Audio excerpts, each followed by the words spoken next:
ঈমান আনার পর ভালো কাজ করতে হবে, নেক আমল করতে হবে। আমরা যদি ঈমান আনার পর নেক আমল করি, ভালো কাজে লিপ্ত হই, তাকওয়া চর্চা করি, তাহলে আল্লাহ রাব্বুল আলামিন আমাদের ভাগ্যে ভালো কিছু রাখবেন। এই ব্যাপারে একজন ঈমানদারের ঈমান মজবুত থাকতে হবে। আরেকটা উপমা নেই আমরা, একজন জনপ্রতিনিধি, ওনার যারা প্রচার প্রচারণা করে, ওনার পক্ষে যারা মানুষের কাছ থেকে ভোট কালেকশন করে, সংগ্রহ করে, এই জনপ্রতিনিধির কাছে যদি কোনো রিলিফের মাল আসে, সরকারি চাল ডাল ইত্যাদি এসব যদি আসে, তিনি তার এলাকার মানুষদেরকে, ভোটারদেরকে, জনগণ তাদেরকে তিনি, যারা অভাবী, যারা এটার হকদার, তাদেরকে দিবেন, এটা তার দায়িত্ব কর্তব্য থাকে। যদি তার কোনো আগে থেকে তার দলের কোনো কর্মী থাকে, নির্বাচনের সময় তার অনুগত কোনো মানুষ থাকে যে তার পক্ষে কাজ করছে অনেক বেশি, তো এই লোকটার যদি রিলিফের দরকার হয়, সে কি ওই চেয়ারম্যান সাহেবের কাছে আর জনপ্রতিনিধির কাছে ধর্ণা দিয়ে আলাদা পিছনে আপনার লাইন ধরে ঘুরতে হবে? তার অটোমেটিক তাকে দেয়া হবে, কারণ সে আগে থেকেই তার লোক। অতএব অন্য 10 জন যদি পায়, এই লোক বরং তারও আগে পাবে। ঠিক একইভাবে যে সারা বছর জুড়ে নেক আমল করে, তাকওয়া অবলম্বন করে, গুনাহ থেকে বাঁচে, আল্লাহর আনুগত্য করে, আল্লাহর আদেশ নিষেধগুলো মেনে চলে, 5 ওয়াক্ত নামাজ পড়ে, হালাল হারাম বাজ বিচার করে চলে, আল্লাহর ভয় অন্তরে লালন করে, ওই আল্লাহর বান্দাকে আল্লাহ যখন ভাগ্য লিপিবদ্ধ করবেন, আল্লাহ যখন বাজেট ঘোষণা করবেন, তখন আল্লাহ তাআলা তার সেই ঈমানদার, সেই মুত্তাকি বান্দার জন্য বাজেট রাখবেন ভালো। এটা তো বলার অপেক্ষা রাখে? অতএব ভাগ্য সুপ্রসন্ন হওয়ার জন্য, ভাগ্যে ভালো কিছু লেখা হওয়ার জন্য এক রাতের ইবাদত নয়। এই সমস্ত আয়াত, হাদিস, উপমা থেকে আমরা বোঝাবার চেষ্টা করছি যে আমাদেরকে করতে হবে সারা বছর জুড়ে ভালো কাজের চর্চা, নেক আমলের চর্চা। তাহলে আমরা নেক আমলের মাধ্যমে আল্লাহ রাব্বুল আলামিনের কাছ থেকে ভালো কিছুর ফয়সালা পাবো ইনশাআল্লাহ। মুহতারাম হাজিরিন, আমরা অনেকে দোয়ার জন্য অনেক অস্থির হই, পেরেশান হই যে অমুক হুজুর যেন আমার জন্য একটু দোয়া করে দেন, ইমাম সাহেব আমার জন্য একটু দোয়া করে দেন। বড় কোনো আলেম পাইলে আমরা দোয়ার জন্য অনেক চেষ্টা করি যে ভাই আপনি একটু আমার জন্য দোয়া করে দেন। এটা ভালো, এটা খারাপ কিছু না। আমরা যারা এক রাতে আমল ইবাদত করে আমাদের ভাগ্যের ভালো কিছু লেখানোর জন্য চেষ্টা করি, আমি সেই ভাইদেরকে বলতে চাই, সারা দুনিয়ার সমস্ত ভালো মানুষ, সকল নেক মানুষ, এমনকি মক্কা মদিনার ইমাম সাহেবরা, হারামাইনের ইমাম খতিবগণ, সারা দুনিয়ার সকল আল্লাহওয়ালা, নেককার এবং ভালো মানুষ যারা আছেন, আব্দুস সালেহ যারা আছেন, আল্লাহর ওলি যারা আছেন, তাদের সবার দোয়া আমরা পাইতে চাই। একটা সহজ উপায় আছে, সেটা কি? এই এতক্ষণ যেটা বললাম, অর্থাৎ আপনি যদি নিজেকে ভালো মানুষ হিসাবে গড়ে তোলার জন্য চেষ্টা করেন, আপনি 5 ওয়াক্ত নামাজ পড়বেন, আল্লাহর হুকুম মতো চলবেন, আপনি হারাম থেকে বাঁচার জন্য সংগ্রাম যুদ্ধ চালাবেন, আপনি হক হালালি চলার চেষ্টা করবেন, আপনি তাকওয়ার উপরে চলার চেষ্টা করবেন। যদি আপনি এটা করেন, তাহলে অটোমেটিকলি সারা দুনিয়ার সমস্ত নেককার মানুষদের দোয়া একবার না, বারবার বারবার, হাজার হাজার লক্ষ লক্ষ বার আপনি পেতে থাকবেন। কিভাবে? আমরা নামাজের মধ্যে আত্তাহিয়াতু পড়ি কি পড়ি না? এই আত্তাহিয়াতুর মধ্যে একটা কথা আছে, আসসালামু আলাইনা ওয়া আলা ইবাদিল্লাহিস সালিহিন। এর অর্থ কি?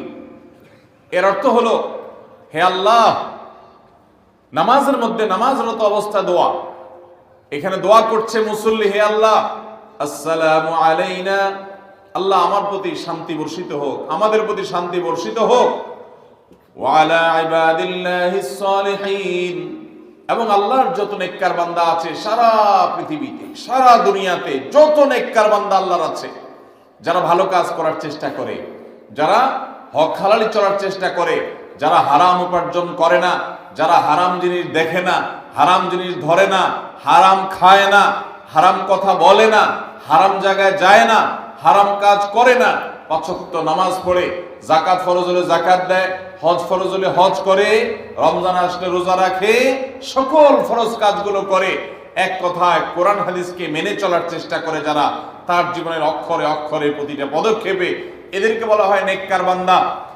নামাজে আত্মাহিয়তে প্রত্যেকটা মুসল্লি সারা পৃথিবীর সমস্ত প্রান্ত থেকে আল্লাহর কাছে দোয়া করে, আসসালামু আলাইনা ওয়া আলা ইবাদিল্লাহিস সালিহিন, আল্লাহ আমাদের প্রতি তো শান্তি বর্ষিত করবেনই, সেই সাথে আপনার নেককার বান্দা যারা আছেন, যা সারা দুনিয়াতে, এই সকল নেককার বান্দাদের প্রতি আপনি শান্তি বর্ষিত করেন। এই দোয়া প্রত্যেকটা মানুষ নামাজের মধ্যে করে কি করে না? তাহলে আপনি যদি নিজেকে নেককার বান্দা হিসাবে শামিল করতে পারেন, আপনি যদি নিজেকে আল্লাহর হুকুম এবং আল্লাহর আনুগত্য কর্ণওয়ালা মানুষ হিসাবে গড়ে তুলতে পারেন, তাহলে অটোমেটিকলি আপনি সারা দুনিয়ার সমস্ত নেককার মানুষদের দোয়া পেয়ে যাবেন। আল্লাহ আমাদের সবাইকে সে তৌফিক দান করুন। ভাইরা আমার, নেককারদের জন্য অটোমেটিকলি দোয়া হয়। শুধুমাত্র আল্লাহর নেককার বান্দা মানুষরা না, ফেরেশতারা দোয়া করে। আল্লাহর সকল নেককার মানুষদের দোয়া আমরা অটোমেটিক পাবো। তাহলে আমাদের ভাগ্যে যেন ভালো কিছু লেখা হয়, তার জন্য আমাদের যে আমলটা করতে হবে তা হলো আমলে সালেহ। সারা বছর জুড়ে, সারা জীবন জুড়ে আমাদেরকে খুঁটে খুঁটে খুঁটে কোনটা কোনটা ভালো কাজ সেগুলো করার চেষ্টা করতে হবে, কোনটা কোনটা খারাপ কাজ, গুনাহের কাজ, সেগুলো থেকে বাঁচার চেষ্টা করতে হবে। তাহলে আমাদের ভাগ্যে ভালো কিছু লেখা হবে ইনশাআল্লাহ। তাহলে এটা একটা আমল পেয়ে গেলাম যেটার মাধ্যমে আমাদের ভাগ্যে ভালো কিছু লেখা হবে। আমলটা হলো কি? সারা বছর জুড়ে, সারা জীবন জুড়ে আমাদেরকে খুঁটে খুঁটে আল্লাহর হুকুম কোনটা সেটা মানতে হবে, আল্লাহ কোনটা নিষেধ করেছেন সেটা থেকে বেঁচে থাকতে হবে। এই কাজ যদি অব্যাহত রাখি, আমাদের নসিবে ভালো কিছু এমনিই হবে ইনশাআল্লাহ। 2, সহিহ বুখারীর একটি হাদিস থেকে আমরা আমাদের নসিবে ভালো কিছু আল্লাহ তাআলা লিপিবদ্ধ করবেন এরকম একটি আমলের কথা আমরা জানি। সকল সাধারণ নেক আমলের মধ্যে সেটা শামিল আছে, এটাকে আলাদা করে নবী সাল্লাল্লাহু আলাইহি ওয়াসাল্লাম বলেছেন। সেটা কি? তিনি বলেছেন, মান সাল্লাহু আইয়ুবসাতা লাহু ফি রিজকিহি আও ইউনসা লাহু ফি আথারি ফালইয়াসিল রাহিমাহ। মান সাল্লাহা লাহু আইয়ুবসাতা লাহু ফি রিজকিহি আও ইউনসা লাহু ফি আথারি, যে ব্যক্তি চায় তার রিজিককে প্রশস্ত করে দেওয়া হোক, তার রিজিকে বারাকা দেওয়া হোক এবং তার হায়াত বৃদ্ধি করে দেওয়া হোক, এটা যে চায়, ফালইয়াসিল রাহিমা, সেই জন্য তার রক্ত সম্পর্কীয় আত্মীয়দের সাথে সুসম্পর্ক বজায় রাখে, সেই জন্য তার রক্ত সম্পর্কীয় আত্মীয়দের সাথে সম্পর্ক সবসময় জুড়ে রাখে, সম্পর্ক যেন ভালো রাখে, তাদের সাথে সম্পর্ক যেন ছিন্ন না করে। তাহলে সেক্ষেত্রে তার হায়াত এবং তার রিজিকের মধ্যে বরকত দেয়া হবে, কল্যাণ দেয়া হবে, লিপিবদ্ধ করা হবে, এই ফয়সালা তার জন্য করা হবে। এই হাদিস থেকে বোঝা যায় যে আমাদের হায়াত, আমাদের রিজিকের মধ্যে বরকত হবে, কল্যাণ হবে, ভাগ্যে নসিবে ভালো কিছু আল্লাহ তাআলা দিবেন যদি আমরা রক্ত সম্পর্কীয় আত্মীয়দের সাথে সুসম্পর্ক বজায় রাখি। আজকাল আমাদের সমাজে অনেক মানুষ আছেন যে নামাজ রোজা করেন, ওয়াজ মাহফিলে যান, কোরআন তেলাওয়াত করেন, জিকির আজকার তাসবিহ তেলাওয়াত করেন, কিন্তু নিজের রক্ত সম্পর্কীয় আত্মীয়দের সাথে সম্পর্ক ভালো নেই। আছে না নাই? আপনার আত্মীয় যদি নিজে থেকে সম্পর্ক ছিন্ন করে চলে যায় তাহলে তো আর আপনার দোষ নাই, কিন্তু আপনি নিজে থেকে কখনো আপনার রক্তের যে আত্মীয়, যাদের সাথে রক্তের সম্পর্ক আছে, এরকম কারোর সাথে সম্পর্ক ছিন্ন করতে পারবেন না, এটা হারাম।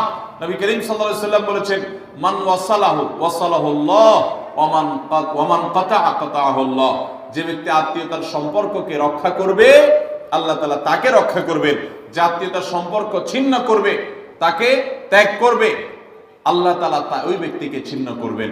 এই জন্য আত্মীয়তার সম্পর্ক রক্ষা করা এটা আমাদের ভাগ্য সুপ্রসন্ন হওয়ার অন্যতম মাধ্যম। আত্মীয়তার সম্পর্ক রক্ষা করা বলতে কাদের সাথে সম্পর্ক বজায় রাখতে হবে? যাদের সাথে রক্তের সম্পর্ক আছে আপনার। তারা কারা?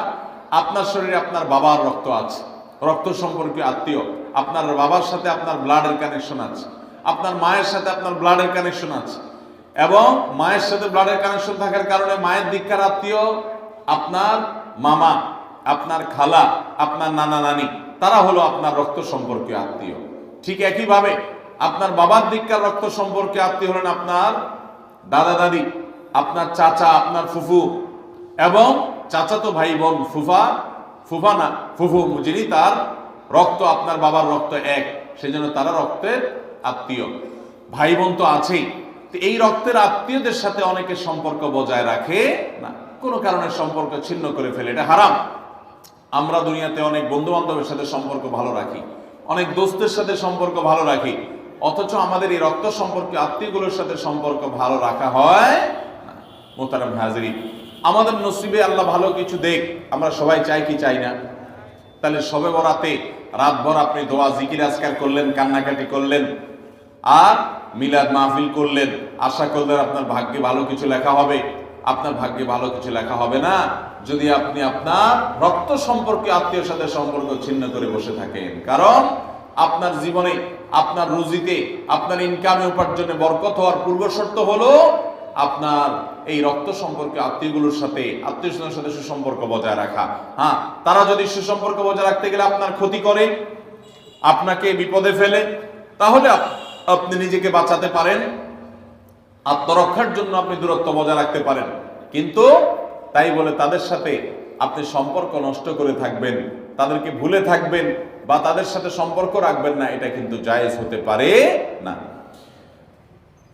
ইংল্যান্ডের একটা ইউনিভার্সিটির একটা জরিপের কথা অনলাইনে আমি একবার দেখেছিলাম।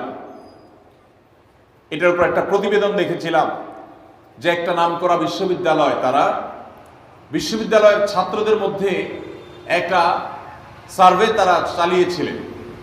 তারা দেখতে চেয়েছেন যে ছাত্রদের মধ্যে কারা বেশি হায়াত পায় আর কারা কম পায়। যারা বেশি হায়াত পায় তাদের মধ্যে বৈশিষ্ট্য কি আছে, যারা কম পায় তাদের মধ্যে কোন বৈশিষ্ট্যের অভাব আছে। তো এটা নিয়ে দীর্ঘ অনেক বছরের একটা জরিপ তারা চালিয়েছেন, একটা নিরীক্ষা তারা চালিয়েছেন। সেই নিরীক্ষায় দেখা গেল যে যেই ছাত্ররা দীর্ঘদিন পর্যন্ত হায়াত পেয়েছেন এবং তারা অনেক দিন দুনিয়াতে বেঁচেছেন, তাদের বেশিরভাগই দেখা গেছে, সবাই না, বেশিরভাগই দেখা গেছে যে তারা সাধারণত তাদের পারিবারিক এবং আত্মীয় স্বজন, বন্ধু বান্ধব, অন্যদের সাথে হাসি খুশি, অর্থাৎ মানুষের সাথে সম্পর্ক বজায় রাখছে। আর যারা সম্পর্ক বজায় রাখে নাই, এই মানুষগুলো তাদের তুলনামূলকভাবে প্রথম গ্রুপের চাইতে তারা অনেক আগে দুনিয়া থেকে চলে গেছে, অনেক আগে তারা মারা গেছে। এটা প্রত্যেকটা ব্যক্তির ক্ষেত্রে আলাদা আলাদা করে খাটানো যাবে না, এটা একটা টোটাল জরিপের ফসল। তো এই জরিপ প্রমাণ করে নবী করিম সাল্লাল্লাহু আলাইহি ওয়াসাল্লাম যে বলেছেন, যারা রক্ত সম্পর্কের আত্মীয়গুলোর সাথে সুসম্পর্ক বজায় রাখে তাদের হায়াতে এবং রিজিকে বরকত দেওয়া হয়। এই জরিপের রিপোর্টও সেটা সত্যতাকে প্রমাণ করে। আল্লাহ তাআলা আমাদের সবাইকে আমাদের আত্মীয় স্বজনের সাথে সুসম্পর্ক বজায় রাখার তৌফিক দান করুন। আমাদের ভাগ্যে যেন ভালো কিছু লেখা হয়, ভাগ্য যেন সুপ্রসন্ন হয়, সেজন্য আমরা দ্বিতীয় আমলও পেয়ে গেলাম। নাম্বার 3, বান্দার ভাগ্য এবং নসিবে ভালো কিছু যেন হয়। মন্দ কোনো কিছু যদি আল্লাহ না করুন কারণ নসিবে লেখা থাকে, সেটা যেন দূর হয়, সেটা যেন তার ক্ষতি না করে। আল্লাহ রাব্বুল আলামিন যেন সেই ফয়সালা বান্দার উপরে কার্যকর না করে, সেজন্য তৃতীয় আমল হলো দোয়া। কারণ এই মর্মে মুস্তাদরাকে হাকিমের একটি দোয়া আছে, হাদিস আছে, যে হাদিসে নবী সাল্লাল্লাহু আলাইহি ওয়াসাল্লাম বলেছেন, লা ইয়ারুদ্দু তাকদীর ইল্লা দুআ।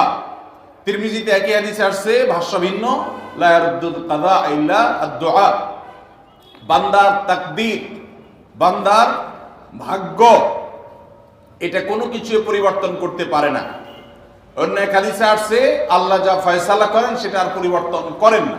তবে এই হাদিস থেকে একটা এক্সেপশন পাওয়া যায়, সেটা হলো যদি কেউ আল্লাহ তাআলার কাছে কায়মনোবাক্যে দোয়া করতে পারে, দোয়ার হক আদায় করে যদি দোয়া করতে পারে, তাহলে এই দোয়া আল্লাহ রাব্বুল আলামিনের তাকদীরকে পর্যন্ত তার জন্য পরিবর্তন করে দেওয়া হয় দোয়ার মাধ্যমে। আল্লাহ তাআলা আমাদেরকে সবাইকে সেভাবে দোয়া করার তৌফিক দান করুন। আমরা চেষ্টা করব তো ইনশাআল্লাহ। তৃতীয় আমল আমরা পেয়ে গেলাম, সেটা হলো দোয়া।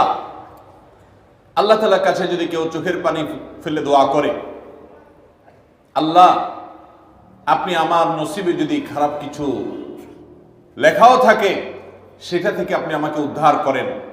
যদি কেউ দোয়ার হক আদায় করে দোয়া করতে পারে, দোয়া কবুলের জায়গাগুলোতে দোয়া করতে পারে, যথাযথভাবে দোয়া করতে পারে, দোয়ার শর্ত পূরণ করে দোয়া করতে পারে, কায়মন বাক্যে দোয়া করতে পারে, চোখের পানি ফেলে দোয়া করতে পারে।